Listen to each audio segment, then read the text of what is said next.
अकीके पर पैसे वारते हुए ईमान का बेबी बम्प नजर आ गया। रजब फैमिली तो ये वीडियो देखकर बहुत ज्यादा एक्साइटेड हो गई है, क्योंकि कल से रजब फैमिली काफी ज्यादा सेट बनी हुई थी कि सारे फंक्शन में, अकीके में गजल और रजब ही आगे आगे नजर आ रहे हैं, जबकि ईमान तो कहीं पर भी नजर नहीं आ रही।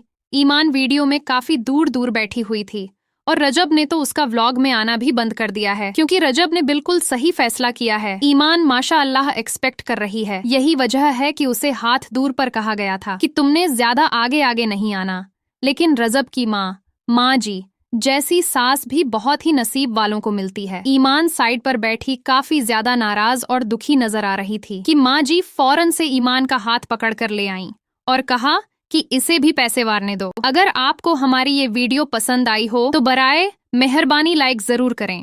नीचे कमेंट में अपनी राय का इजहार करें, क्योंकि आपकी राय हमारे लिए बहुत अहम है। और अगर आप भी रजब फैमिली या ईमान के बारे में मजीद अपडेट्स जानना चाहते हैं तो अभी इसी वक्त सब्सक्राइब का बटन दबाएं और साथ ही बेल आइकॉन को भी प्रेस कर दें, ताकि आइंदा आने वाली हर वीडियो आप तक सबसे पहले पहुंचे। वीडियो को अपने दोस्तों और फैमिली के साथ शेयर करना मत भूलिएगा। शुक्रिया आपका कीमती वक्त देने के लिए।